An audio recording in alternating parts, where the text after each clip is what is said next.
소망의 귀환이라고 하는 유명한 책이 있습니다. 그 책에 보면은 넬슨 만델라 대통령에 대한 얘기가 나오죠. 1964년 종신형을 선고받았습니다.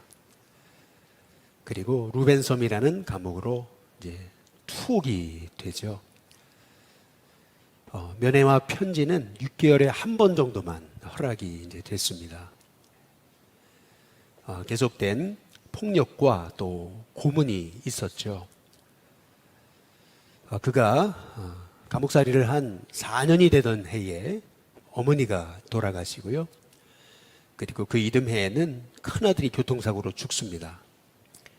그러나 장례식에도 참석할 수가 없었습니다.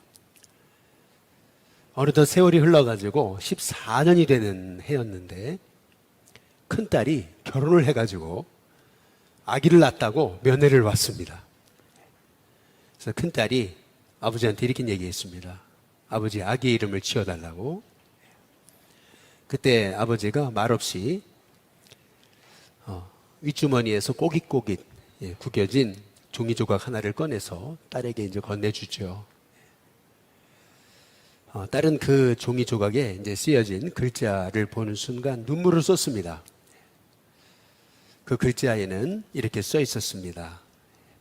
아즈위라고 이제 써 있었던 거죠.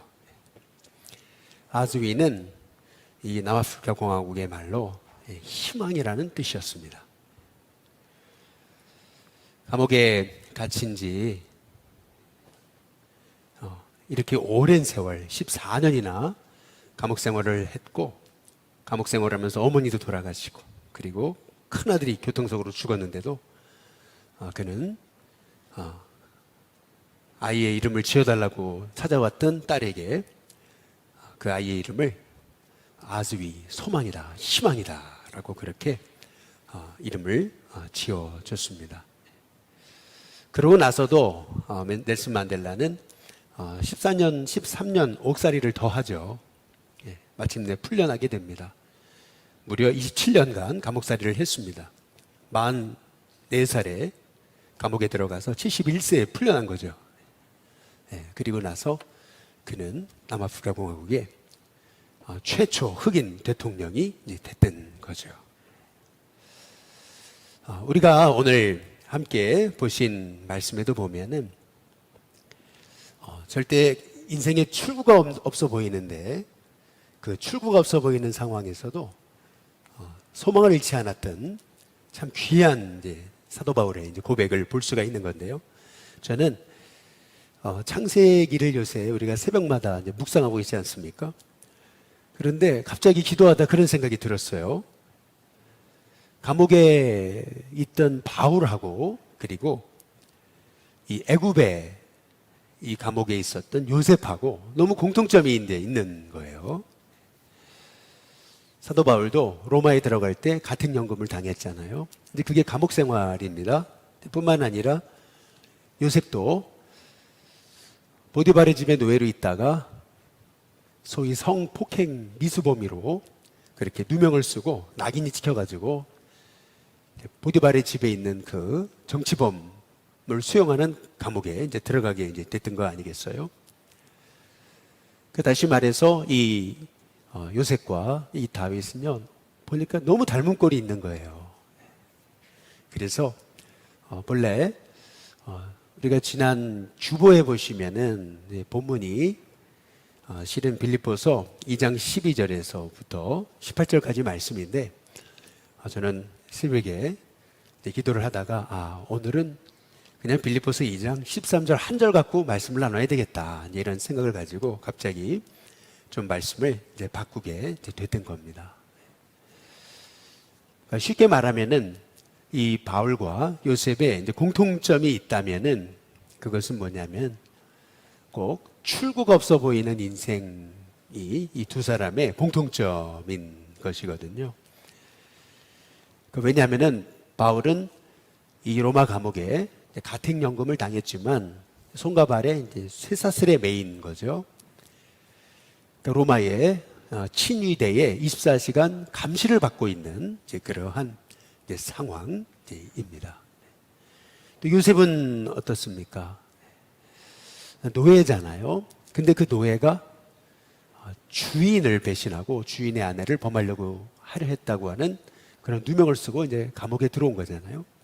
근데 쉽게 말하면은 소위 주인의 신뢰를 저버리고 정말 파렴치한 죄를 범하려고 했던 그런 인간도 아닌 놈.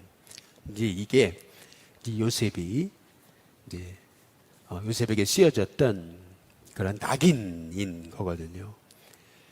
그 다시 말하면 이 바울과 이 요셉의 공통점은 뭐냐면은, 그러니까 인생에 출구 없어 보이는 그러한 인생이었다라고 이제 볼 수가 있는 거죠. 예를 들면 불이 났어요. 그래가지고 근데 갑자기 생각을 해보니까 이제 계단 위로 올라가가지고 옥상으로 탁 올라가면 살 것 같아가지고 그래서 정신없이 막 계단을 뛰어가지고 올라가가지고 딱 옥상에 올라갔는데 보니까 문이 잠겼어요.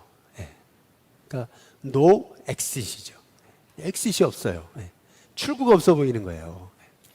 그럴 때 어떻게 했어요? 사람이 다리가 쫙 풀리겠죠.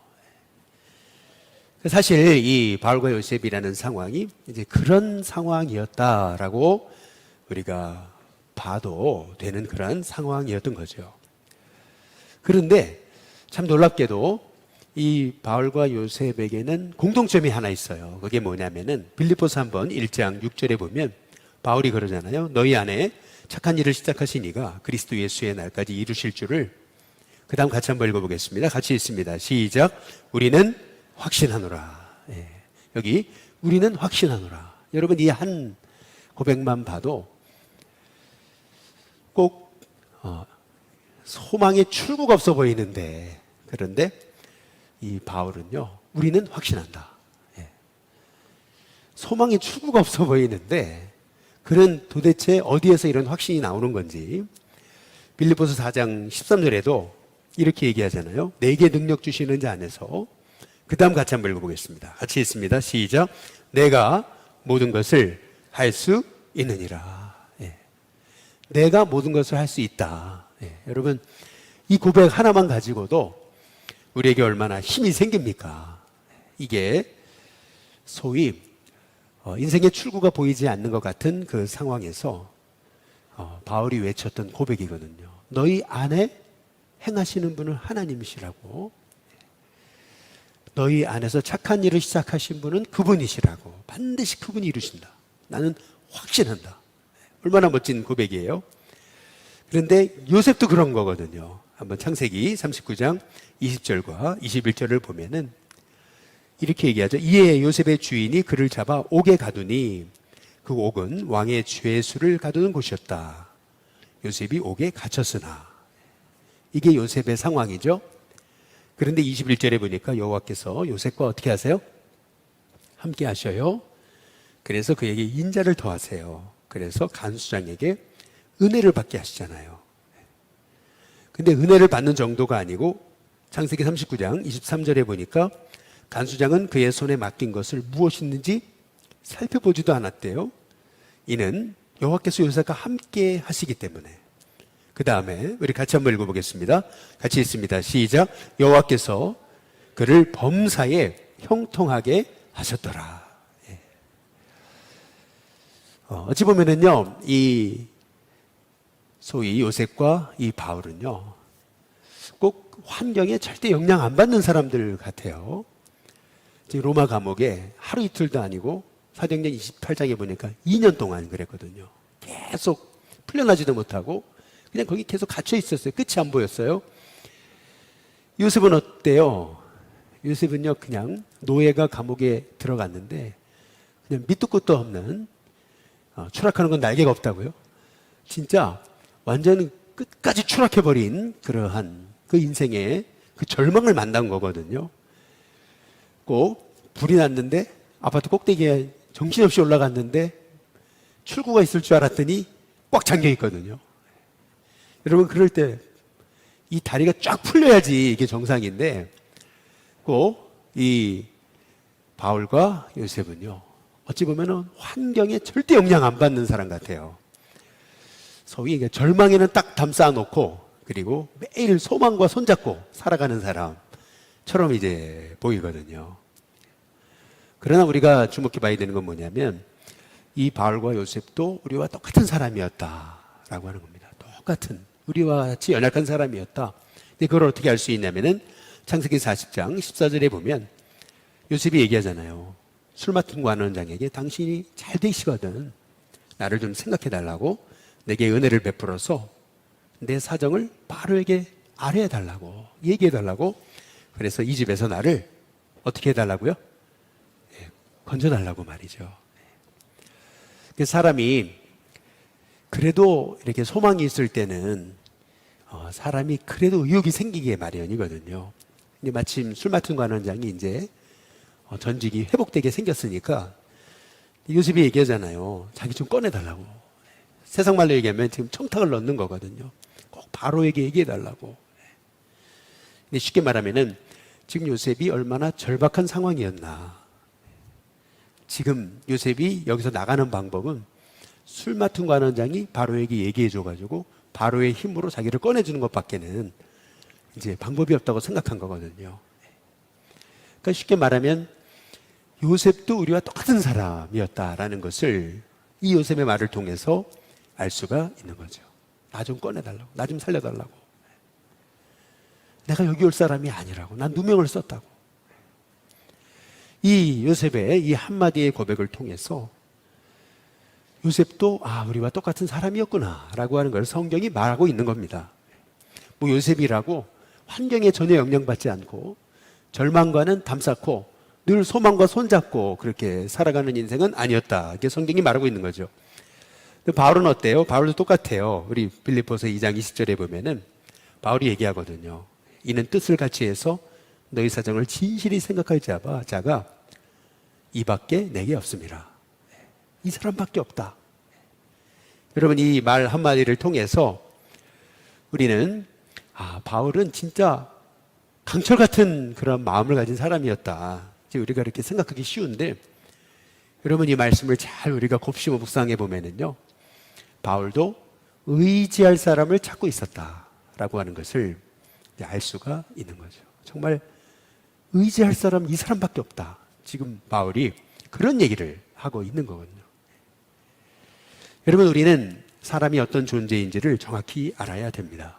우리 인간은요. 하나님 없이는 한순간도 바로 설 수 없는 존재라고 하는 사실을 우리가 기억해야 된다는 거죠. 그래서 다윗의 고백이 이게 구구절절히 와닿는 구절이 하나 있어요. 그게 뭐냐면은 한번 시편 39편 5절에 한번 보시면은 다윗의 고백인데요. 주께서 나의 날을 한 뼘 길이만큼 되게 하셨다. 여러분 한 뼘 길이 얼마나 짧습니까? 주께서 나의 날을 한 뼘 길이만큼 되게 하심에 나의 일생이 주 앞에는 어떤 것 같다고요? 꼭 없는 것 같다. 그래서 그 다음 말씀이 참 우리가 곱씹어서 묵상해야 될 말씀이 아닌가 이렇게 생각되거든요. 같이 한번 읽어보겠습니다. 같이 했습니다. 시작. 사람은 그가 든든히 서 있는 때에도 진실로 모두가 허사뿐이니이다. 이게 무슨 말이냐면 여러분 잘 나간다고 너무 교만하지 마시길 주님의 이름으로 축복합니다. 여러분 잘 나갈 때 오히려 겸손해야 돼요. 하나님이 낮추시니까요. 정말 추락하는데 진짜 끝이 없어 보이는 게 인생이다라고 하는 거죠. 사람은 그가 든든히 서 있을 때에도 진실로 모두가 허사뿐이다. 사람 아무것도 아니라는 거예요. 사람만큼 연약한 존재가 없다. 여러분 그것이 실은 이 다윗의 고백인 거거든요. 사실 이 다윗과 그리고 이 바울과 이 요셉의 인생이 사실 그런 거예요. 우리가 똑같아요. 우리처럼 연약해요. 환경에 영향 받아요. 그리고요 늘 절망 앞에 서 있는 모습이 바로 그들의 모습이기도 했어요. 소망의 출구가 안 보이는데 어떻게 그 절망의 상황에서도 이 바울과 요셉이 꼭 절망과는 딱 담쌓아 놓고 그리고 소망과 매일 손잡고 사는 인생처럼 살 수 있었을까? 그 비결이 뭐였을까?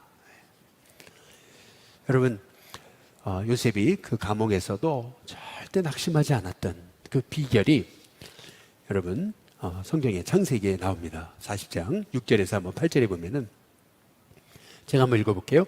아침에 요셉이 들어가 보니 그들에게 근심빛이 있었다 그랬거든요. 술 맡은 관원장, 떡 굽는 관원장의 얼굴에 근심빛이 있었어요. 7절에 보니까 요셉이 그 주인의 집에 자기와 함께 갇힌 바로의 신하들에게 묻대. 여기 보니까 새벽에 살펴봤잖아요. 요셉이 그 주인의 집에 자기와 함께 갇힌 바로의 신하들. 아주 내용이 길잖아요. 그냥 그들이 하면 될 거를 성경은 그 주인의 집에 자기와 함께 갇힌 바로의 신하들. 뭐야, 똑같은 지금 상황이에요. 똑같은 절망의 상황이거든요. 그런데 요셉은 그들의 얼굴에서 근심빛을 잃습니다. 어찌하여 오늘 당신들의 얼굴에 근심의 빛이 있습니까? 여러분, 여기에서 우리가 이제 알 수 있는 게 있는 거죠. 사실은 술 맡은 관원장, 떡 굽는 관원장은요, 지금 바로가 노해가지고 감옥에 들어오긴 했지만 아직 미결수인 거예요. 아직 판결은 안 났어요. 그런데 요셉은 판결이 났잖아요. 이미 성폭행 미수범이라고 해가지고 낙인 찍혀가지고 밑도 끝도 없이요 감옥에 갇힌 신세거든요. 그러니까 처지로 본다면 어찌 보면은 요셉이 더 절망적인 상황인데, 그런데 술 맡은 관원장, 떡 굽는 관원장이 오히려 요셉을 통해 위로를 받고 있어요. 오히려 요셉이 그들을 돌보고 있고 그들의 얼굴빛을 살피면서 왜 이렇게 근심빛이 있습니까? 이제 그러잖아요. 상황이 역전된 거예요, 이게 어찌 보면은요. 8절에 보니까 이렇게 얘기하죠. 그들이 그에게 이르되 우리가 꿈을 꾸었으니 이를, 그 다음 뭐라고 얘기해요? 해석할 자가 없다. 그러니까 이 말을 우리가 소망에 비유한다면 그들은 그런 얘기를 하는 거예요. 정말 이상한 꿈을 꿨고 내 인생은 이렇게 절박한데 인생에 출구가 없어 보인다. 이제 그런 얘기거든요. 그런데 요셉이 그들에게 얘기하잖아요. 뭐라 그러냐면 해석은 누구에게요? 하나님께 있지 않습니까? 여러분, 여기에서 우리가 알 수가 있는 거예요. 술 맡은 관원장, 떡 굽는 관원장에게는 그들의 인생의 출구는요 사람이에요. 바로예요. 그들의 인생의 출구는요 사실은 환경이에요. 그런데 요셉에게 있어서는 인생의 출구가 누구냐면은 하나님이신 거죠. 그러니까 해석은 하나님께라고 하는 말에 의미는 내 인생의 출구는 하나님께 있습니다. 여러분, 이 한마디의 고백에서요 요셉은요 진짜 하나님을 바라보고 의지한 사람이라는 것을 우리가 알 수가 있는 거죠. 여러분, 이거는요 바울도 마찬가지예요. 사람은 나이가 들면 연약하기 마련이고요. 그리고 손과 발이 묶여 있으면은요, 그러면요 사람은요 이상하게 낙심이 되게 마련입니다. 감기 하나만 걸려도 마음이 침울해지고 괜히 그냥 마음이 다운될 때가 있고, 그래서 사람들이 24시간 감시를 받아본다고 생각해보세요. 내게 자유가 없다 이런 생각만 들어도 사람은요 소위 미칠 지경이죠. 그런데 바울이 얘기하잖아요. 빌립보서 1장 6절에 결국 하나님이 너희 속에 착한 일을 시작하신 분은 하나님이시기 때문에 그리스도의 예수의 날까지 이루실지를 우리는 확신한다. 뿐만 아니라 내게 능력 주시는 자 안에서 내가 모든 것을 할 수 있다라고 이렇게 얘기하잖아요. 아니, 소망의 출구가 없어 보이는데 어떻게 바울은 어떻게 이런 고백을 할 수 있었을까? 이게 요셉하고 바울하고 공통점이 있어요. 그게 뭐냐면 빌립보서 2장 한번 13절에 보시면은 바울이 이렇게 오늘 얘기하잖아요. 너희 안에서 행하시는 분은 누구시라고요? 하나님이시라고요. 여러분 안에서 누가 행하세요? 하나님이세요. 이 말의 의미는 뭐예요? 너희 안에서 행하시는 분은 하나님이시다. 여러분, 이 말의 의미는 뭡니까? 결국에는요 바울이 이 얘기를 하는 것은 자기의 고백을 하는 거잖아요. 내 안에서 행하시는 분은 누구시라고요? 하나님이시라고 고백하고 있는 거잖아요. 그 바울은요, 지금 내 환경은 이렇게 출구가 없어 보이지만 내 안에서 하나님 일하고 계신다. 하나님 일하고 계심을 이제 바울이 확신하고 있잖아요. 여러분, 저와 여러분의 인생에도요, 아무리 인생의 출구가 안 보이고 그리고 끊임없이 인생의 문제로 우리를 옥죄어 와도 여러분, 저와 여러분의 인생의 출구는 하나님이심을 믿으시기를 주님의 이름으로 축복합니다. 그래서 제가 참 좋아하는 그러한 말이 하나 있어요. 우리가 단지 하면 단지 우리가 할 뿐이라는 거죠. When I work, I work. 내가 하면 단지 내가 할 뿐이에요. 그러나 우리가 기도하면 말이죠, 하나님이 일하신단 말이죠. When I pray, 내가 기도하면 God works. 주님이 일하신다. 내가 하면 단지 내가 할 뿐이에요. 그러나 우리가 기도하면은 누가 일하신다고요? 하나님이 일하신다. 여러분, 그래서 저는 이 말씀 묵상하다가 그 시편 고백이 한 말씀이 떠올랐어요. 우리 시편 한번 42편 5절에 한번 보시면은 이렇게 얘기하는 거죠. 이 말씀은요, 시편 기자가 자기에게 이렇게 명령하고 있는 거예요. 뭐라고 명령하냐면 내 영혼아, 자기에게 얘기하는 겁니다. 네가 어찌하여 낙심하여 내 속에서 불안해하냐. 지금 자기에게 명령하는 거거든요. 자기에게 얘기하는 거거든요. 그러면서 자기에게 뭐라 그러냐면은 지금 불안하고 낙심하고 있는 자기에게 이 시편 기자가 스스로에게 명령하는 거예요. 그것은 뭐냐면 너는 하나님께 어떻게 하라고요? 소망을 둬라. 한번 따라해 보겠습니다. 너는 하나님께 소망을 두라. 너는 하나님께 소망을 두라. 여러분, 여러분의 인생 속에 정말 인생의 출구가 보이지 않고 절망이 끝이 없이 여러분께 찾아온다고 느껴질 때에 여러분에게 이렇게 오늘 시편 40편 5절 말씀처럼 명령하세요. 내 영혼아, 네가 어째 낙심하고 내 속에 이렇게 불안해하냐. 너는 하나님께 소망을 둬라. 여러분 자신에게 명령하시기를 주님의 이름으로 축복합니다. 그런데 40편 5절에 보니까 저는 그 다음 말씀이 참 제게 은혜가 됐어요. 너는 하나님께 소망을 두라. 그러면 어떻게 돼요? 그가 어떻게 하시죠? 나타나 도우세요. 여기서 중요한 말씀은 나타나라는 거예요. 한번 따라해 보겠습니다. 나타나. 그가 나타나서 도우신대요. 그냥 그가 도우시는 게 아니고 그가 나타나서 도우신다는 거예요. 무슨 말이냐면 정말 내가 생각지 못한 방법으로 하나님은 눈에 보이도록 실제로 우리의 삶 속에 역사하신다는 거죠. 그러니까 무슨 말이냐면 단순히 절망 중에 하나님께 소망을 두기만 해도 하나님의 새로운 역사는 이제 시작되었다. 여러분, 그러한 고백인 거거든요. 요셉을 보시면은요, 해석은 하나님께 있지 않습니까? 그렇잖아요. 그리고 해석해줬잖아요. 근데 좀 봐달라 그랬더니 잊어버렸잖아요. 2년 동안 그것도 말이죠. 근데 놀랍잖아요. 그게요, 하나님 역사하지 않으신 게 아니셨다는 거예요. 그 2년 동안 하나님 침묵하시는 것 같았어도요, 하나님은 딱 하나님의 때, 하나님 시간표를 준비하셔가지고 딱 때가 되니까요, 바로가 꿈을 꿔버리잖아요. 그러고 나서 꿈을 꿨는데 해석할 사람이 없잖아요. 그 술 맡은 관원장이 그때 그 감옥에서 만났던 그 친구 딱 떠올랐잖아요. 그 사람 만나면 해결할 수 있습니다. 그래서 요셉을 딱 불러오니까 수염 딱 깎고 옷 갈아입고 딱 섰다 그랬잖아요. 이 얘기가 뭐예요?